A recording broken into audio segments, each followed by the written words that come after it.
हाँ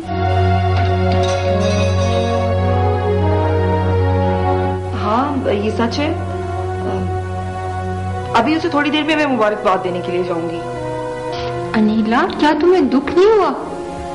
दुख? कैसा दुख? क्या तुम उसकी बीवी को देख सकोगी? देखो शुमाइरा, आमिर मेरा बहुत अच्छा दोस्त है, लेकिन उसे अपनी मर्जी से शादी करने का पूरा हक हासिल है। और हो सकता है जो मैं आमिर के बारे में सोचती हूँ वो मेरे बारे में ऐसा नहीं सोचता। हाँ, शायद तुम ठीक कहती हो, क्योंकि अगर ऐसे ना होता तो वो तुम्हें छोड़कर किसी दूसरी लड़की से शादी क्यों करता?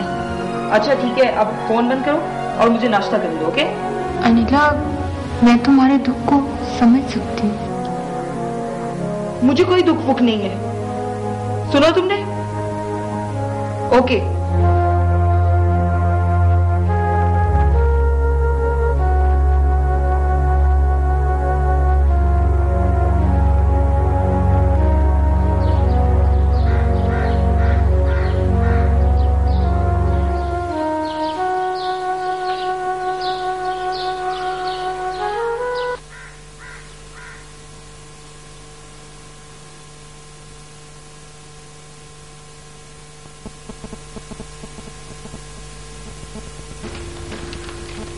हेलो।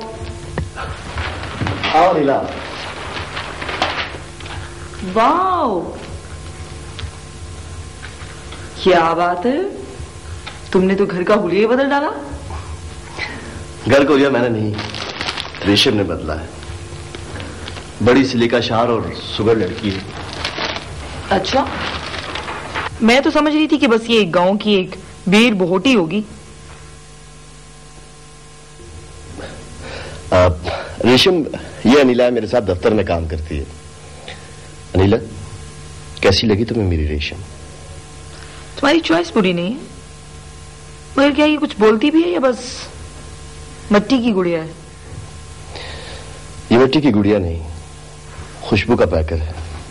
और तुम जानती हो कि खुशबू की अपनी एक जुबान होती है। लगता है ऐसे मेरी बात कुछ पसंद नहीं आई ना? रेशम किसी भी बात का बुरा नहीं मनाती। वैसे अनीला, तुम खुद समझदार हो। तुम जानती हो कि कली बादे सबा की झोंकी से खिलती है। तुम अगर उसे पिचकस से खोलने की कोशिश करोगी तो वो टूट जाएगी। बड़ी गहरी बातें करने लगे हो। पता है तुम्हें कि सतही बातें मुझे अच्छी नहीं लगती। अच्छा खैर, ये कुछ पढ़ी लिखी भी है या? अभी तो नाखानदा है, लेकिन मैं बहुत जल्द उसके पढ़ाने का बंदोबस्त कर दूंगा। इसका मतलब तुम कल से दफ्तर नहीं आ रहे, राइट? क्यों? भाई अब तो तुम घर में रह के भी हमारे इदारे का मिशन जारी रख सकते हो ना। वो क्या कहते हैं, एक फर्द को पढ़ाना पूरे माशरे को संवारने के बराबर है। फजूल बातें छोड़ो और चाय बनाओ।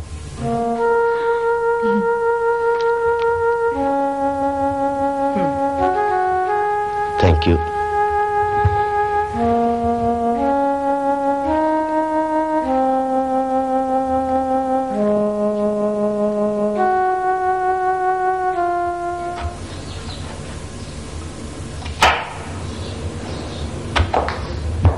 बाबा जी, आज खाने में क्या बना रहे हो? सब्जी बना रहा हूँ बीबी जी। अगर अनीला बीबी खाने तक रुके तो कुछ और बना रहा हूँ। ये तो तुम्हारे साहब जी को ही पता होगा कि वो खाने तक रुकेगी या नहीं। मैं साहब जी से पूछ लूं? बाबा रुको। अच्छा एक बात तो बताओ, ये अनीला बीबी क्या इस घर में पहले भी आती रही है? जी बीबी जी, वो अक्सर आती रहती थी, मुझसे काफी बनवाती थी और ड्राइंग रूम में बैठकर घंटों साहब से बातें करती रहती थी। क्या बातें करती थी? वही अपने दफ्तर की बातें करती थी, लोगों को कुछ लिखाने पढ़ाने के बारे में बातें करती थी।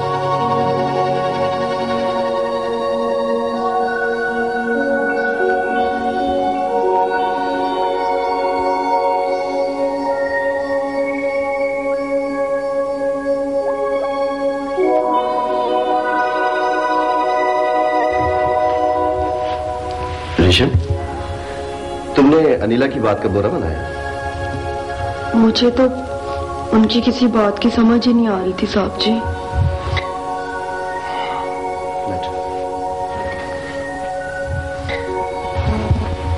देखो रेशम, ये शहर है, यहाँ के लोग पढ़े लिखे होते हैं, चालाक होते हैं। उनसे बात करने के लिए इंसान का थोड़ा सा पढ़ा लिखा होना बहुत जरूरी है।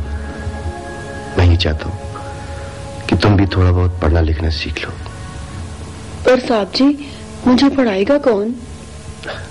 मैंने एक ट्यूटर से बात की है। वो कौन? ट्यूटर, टीचर यानी उस्तानी। वो दिन को तुम्हारे पास आया करेगी, तुम उससे थोड़ा बहुत पढ़ना लिखना भी सीख लेना और तुम्हारा जी भी लगा रहेगा। ठीक है साहब जी। पर साहब जी, मुझे इस उम्र में पढ़ना लिखना आ जाएगा? देखो रेशम, इंसान उम्र के किसी हिस्से में भी पढ़ना लिखना सीख सकता है, और पढ़ने लिखने से तुम्हें बहुत सारी ऐसी बातों की समझ आ जाएगी जिन्हें तुम समझ नहीं सकती हो। रेशम, मुझे यकीन है तुम पूरी मेहनत और तवज्जो से पढ़ोगी। ठीक है साहब जी, ठीक है।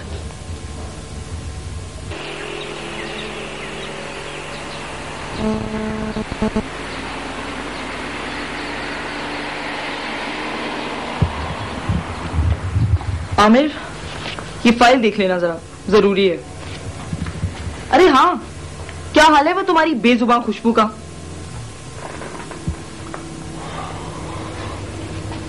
अनीला, अगर तुम तंज कर रही हो तो मैं तुमसे रिक्वेस्ट करूंगा कि मेरी बीवी पे तंज करना छोड़ दो। अगर कुलीग बनकर पूछ रही हो तो मुझे तुम्हें बताते हुए अच्छा लगेगा कि मैंने रेशम के लिए ट्यूटर का बंदोबस्त कर दिया। तो गोया खुशबू अब बेजुबान नहीं रही। बेजुबान तो वो पहले भी नहीं थी। अपने जज्बात का इज़हार तुमसे बेहतर कर सकती है वो। आमिर, तुमसे कितनी बार कहा है मैंने, दिन में ख्वाब देखना छोड़ दो। अगर वो पढ़ भी गई तो ऐसे जज्बात के इजहार का क्या फायदा जो आपने खुद किसी के माइंड में फीड किए हो। अनीला,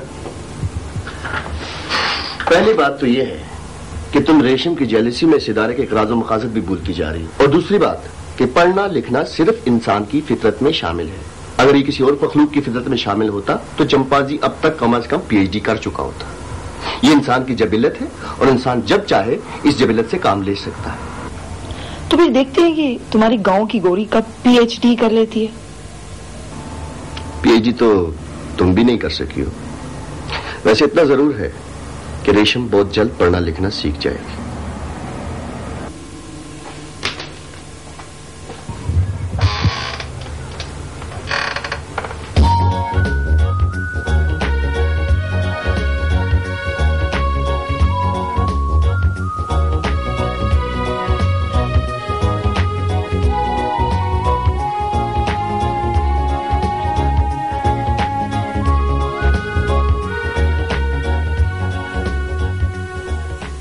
अस्सलाम वालेकुम।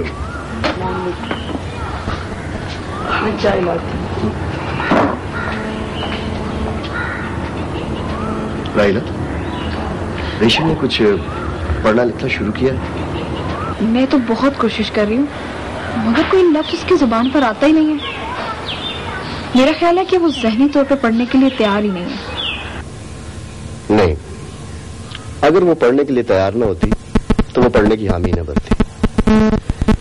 मेरे ख्याल में उसे लफ्जों से मायूस होने के लिए कुछ वक्त लगेगा। ठीक है सर, मैं अपनी तरफ से पूरी कोशिश करूंगी। बेहतर होगा कि तुम उसे पढ़ाने के साथ साथ कुछ लिखना भी सिखाओ।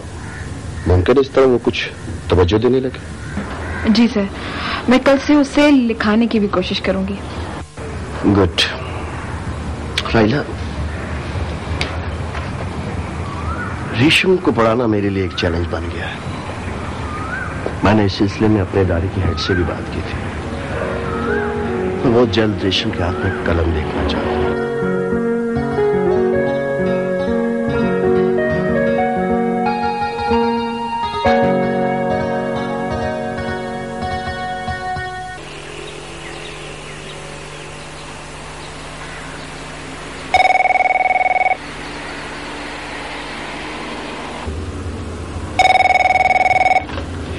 हेलो जी मैडम। मैडम, आमिर तो